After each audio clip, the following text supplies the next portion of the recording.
Well, hello YouTube, and welcome to another video on my channel. For some time now, I have been wanting to put together a palette of just pinks and reds that I curate myself. And today I'm going to do that project. At least I'm going to get started on it. And hopefully you'll stick around with me and join me in creating a custom reds and pinks palette. So I have several of these palettes. I really like them. I buy them in bulk because they're really inexpensive. They come in a 5-pack, and they're plastic and they're sturdy. This brand, I really like this brand. They're sturdy. They're like $2 a palette. And each palette holds 20 colors, and it doesn't take up a whole lot of real estate on my painting surface. And I really like this design of the palette. And they're slim, and I can clean them up pretty easily and replace the paints in them. So there's not a whole lot of commitment. Anyway, I really like these. And so I would like to make a pink palette. I have an empty one here. I have a couple here. But first I want to sort through my colors and see what I've got here. So what I did is I went through and I tried to pick out from, like, I have a couple sets of gouache, and I have Holbein, and I have Shinhan. So I went through my sets from them, and I picked out all like the pink and red colors that I thought I might want. And I then also kind of did that with my watercolors. I'm not sure if I'm going to do a watercolor one or a mixed one yet, but I definitely want some gouache on this palette. I've been really enjoying having a dried gouache palette. And because I do have the pinks and reds, like the pinks and violets Van Gogh palette, I'm prioritizing making myself a gouache palette, if that makes any sense. So some time ago, I had bought the sets A and B of the Shinhan gouache, I don't know, a year and a half ago. And I have also, years ago, bought a large set of the Holbein gouache. And it's been great. I love it. It's been a real privilege to have all the different colors to play with. But honestly, it's overwhelming. It's a lot of colors. And so I, clearly use, like, I'm sure like everyone else, more colors, some colors more than others, just like everybody else. But I thought this would also be a good way to use up some colors and get to know some colors that I don't normally go to. So let's see what we've got here. So I know that this like looks kind of orangey, but on the outside, but the paint itself is quite red. So I'm gonna arrange these, and then I kind of want to swatch them out and just kind of see what's what, and then decide what I want to put in my palette. Yeah, and then there are a couple like really pretty reds that I like. So I think I'm gonna still swatch these out and just kind of see what colors I have. I'm really curious to see what these look like before I go ahead and put them all in my palette. Right, so when I was swatching out all my gouache side by side, I noticed quite a bit of flocculation occurring within the Shinhan paints.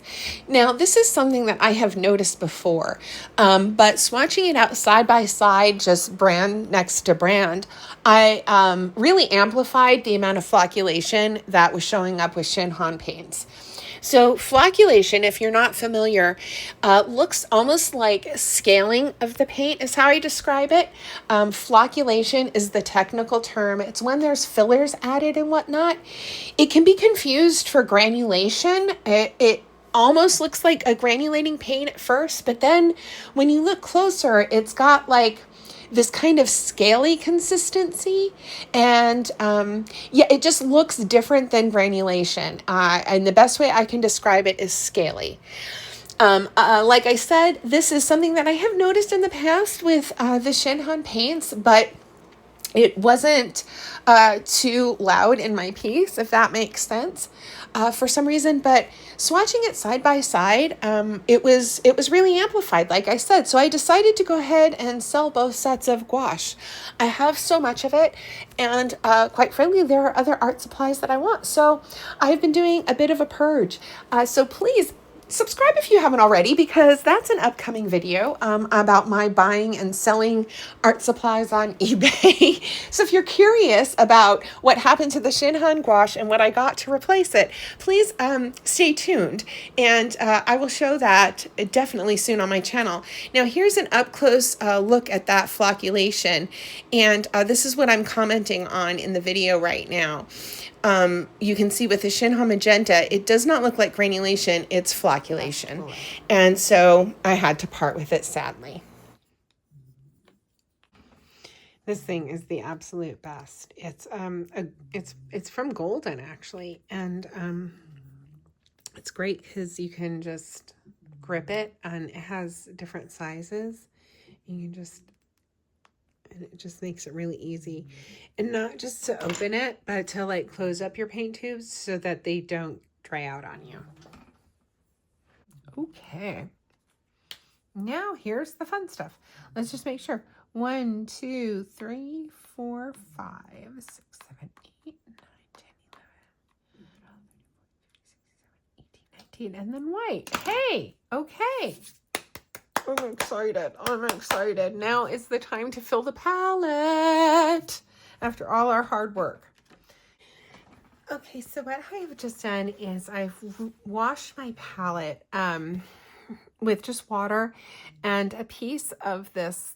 It's like a magic eraser sponge, but I don't have the ones with the chemicals in it, not the Mr. Clean kind. I buy the off-brand ones off Amazon, and this is a great tool to have around for a lot of reasons. It'll clean all the like color off your palettes. It'll take a lot of stain off of your plastic palettes. If you get a new palette, plastic or metal, and your paint's kind of beading on it, if you wash it with this first, that will prevent a lot of it.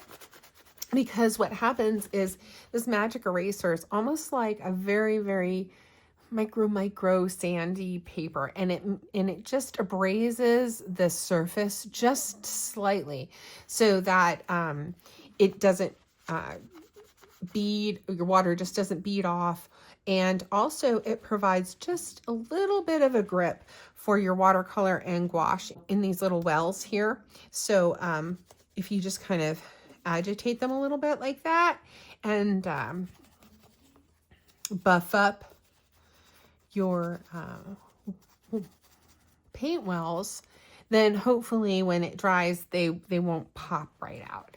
And I do have another remedy for that that works really well for me.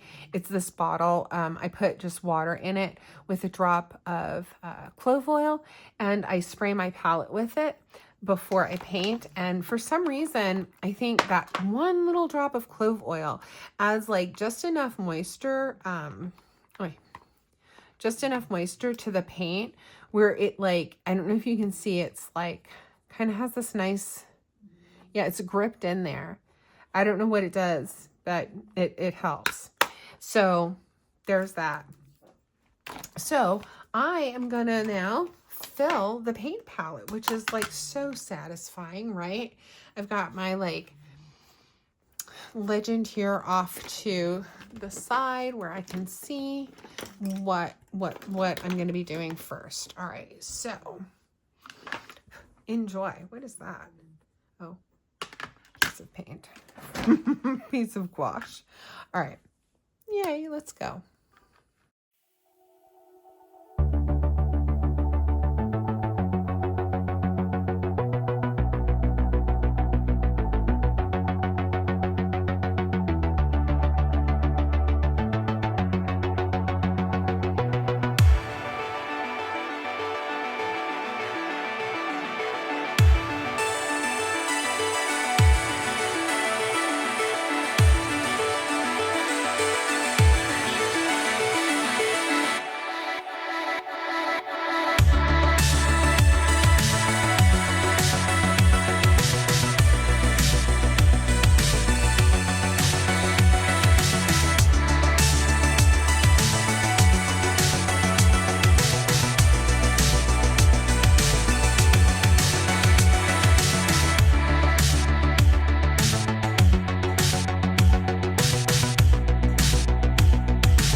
it's been about a week, maybe a little more since I have filmed the first part of this, and I've been painting with this palette, and I ended up using just all Holbein, which is another video in and of itself, but I ended up with just all Holbein, at least of the gouache.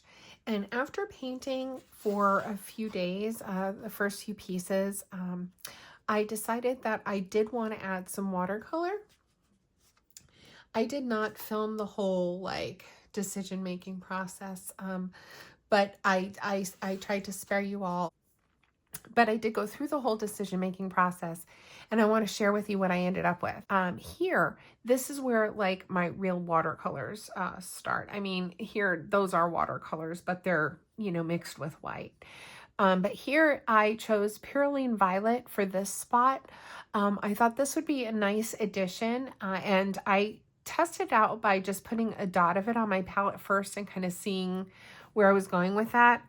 And I really liked how that came out with a painting. I'll show you. Well, I kind of keep my legend here.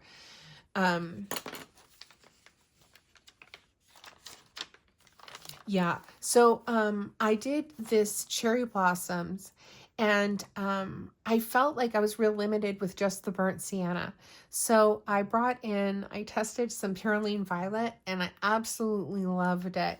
So I kept going, and I decided to add in also my favorite, which is the Winsor Newton Opera Rose. This was like a no-brainer for me because I love this color. I don't know that I have a palette without this color on it. And then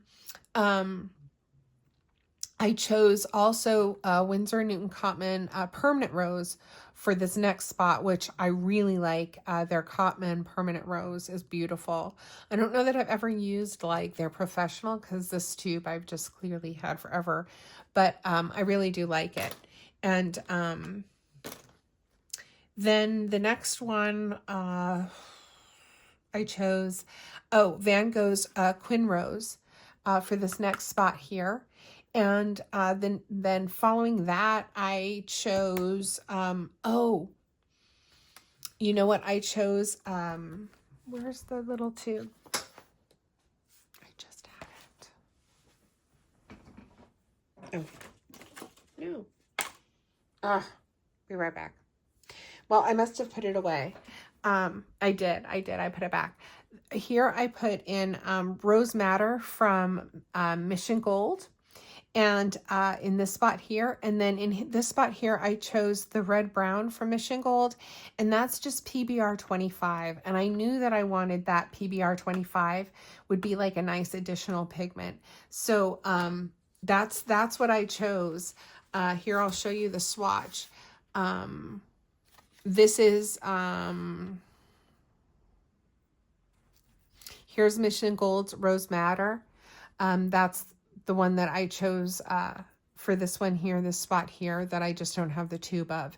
And then I actually didn't swatch out the brown just because I know PBR 25. I know that pigment so well, and I knew that I wanted it on this palette. And I know that I have it in a couple of brands, but I think I even have it in Daniel Smith. But I just, you know, I really like the Mission Gold paints, and I have quite a bit still, like, see. So I thought, you know, I'll use some of this. I really do like the Mission Gold paints. They're beautiful. And I've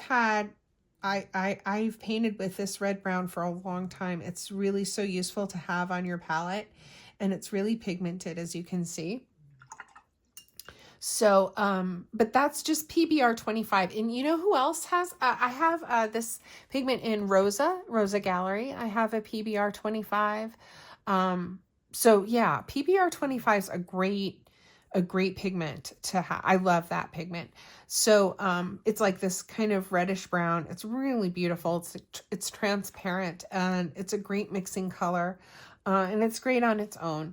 So I knew that was something that I'd want on my palette. That's a go-to pigment of mine, like the the Windsor Noon Opera Rose. So those are the watercolors that I chose for this palette. But yeah, I have been painting with this palette over the past few days, weeks, or whatever, and really like it now. So this is with the addition and mixture of the watercolors on it. And then I did swatch out all my watercolors here. Oh no, excuse me. That's just the gouache, I think. And then this is just the Purolene Maroon. And I did this piece here.